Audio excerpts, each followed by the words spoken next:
Mambo vipi mtazamaji wa Katavi Media? Karibu katika channel yetu. Usisahau kusubscribe, kushare, kulike na kucomment. Twende moja kwa moja kumtazama Fiston Kalala Mayele, striker wa aina yake tamba akiwa na klabu ya AC Vita ya kule DRC Congo, na baadaye akatimkia Tanzania katika klabu ya Young Africa, na huko alikichafua kweli kweli. Mwamba huyu alikumbukwa kwa mambo mengi, staili yake ya uchezaji, staili yake ya ushangiliaji ni nembo ambayo imebaki katika nchi ya Tanzania. Miongoni mwa washambuliaji hatari wa kigeni waliopita katika nchi ya Tanzania, uwezi acha kumzungumzia Fiston Kalala Mayele, mzee wa kutetema.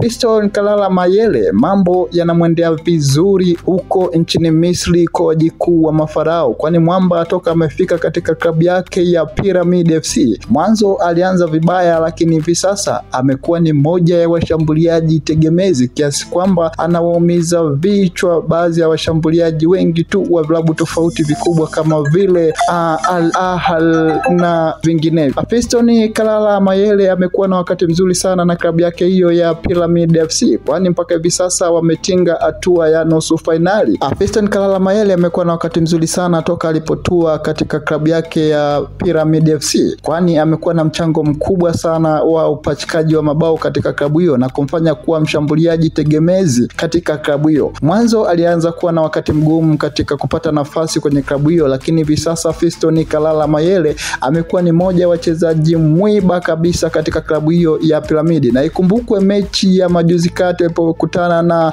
FC Rabat, Fiston Kalala Mayele alitumia dakika 10 tu kupachika mabao mawili.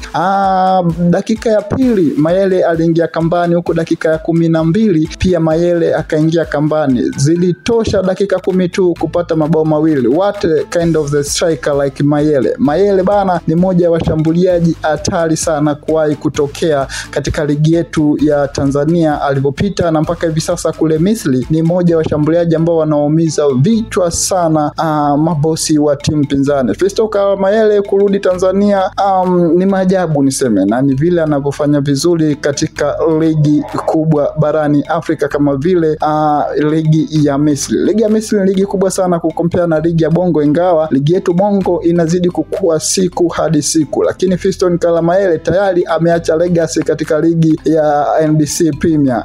Ninazungumzia ligi kuu ya Tanzania, na hata huko Misri mwamba anakichafua kweli kweli, na saizi ni bandika bandua timu ya taifa lazima anaitwa, na si kwa bahati mbaya. Yote ni kile ambacho anakionyesha uwanjani anapokuwa na vilabu vyake tofauti. Fiston Kalala Mayele amekuwa na wakati mzuri sana alipokuwa Young Africa, hata sasa alivyo Pyramid, kitu ambacho kimpelekea klabu ya Pyramid kupata ofa nyingi sana kutoka katika vilabu tofauti vya ndani ya bara la Afrika hata nje ya Afrika kuhitaji saini ya mshambuliaji huyo kutoka DRC Congo. Fiston Kalala Mayele ni mchezaji mwenye passion ya namna yake. Anapokuwa uwanjani ni mtu ambaye yuko tayari kufanya kitu chochote kwa ajili ya kuhakikisha lolote lile linatokea katika timu yake. Akumbuke alipokuwa Young Africa mwamba kuna baadhi ya mechi alikuwa analazimika kucheza na hata kama ni majeruhi. Yote hii ni kuonyesha ni kwa namna gani ambavyo alikuwa anaitaka ngao. Yote hii ilikuwa ni kuonyesha ni kwa namna gani anavyotaka mchezo na anavyothamini mpira miguu kama ndiyo kazi yake pekee, na yeye mwenyewe alishawahi kusema hana kazi nyingine tofauti na mpira miguu. Hivyo basi kitu anachoangalia kwanza ni maslahi, na maslahi hayawezi yakaja kama mtu ujitume, lazima ufanye kitu uonekane. Vivyo hivyo ndivyo watu au vilabu vingine vikutizame kwa macho mawili. Na niseme asante tu kwa mtazamaji wa Katavi Media. Usisahau kusubscribe, kushare, kulike na kucomment channel hii. Asante.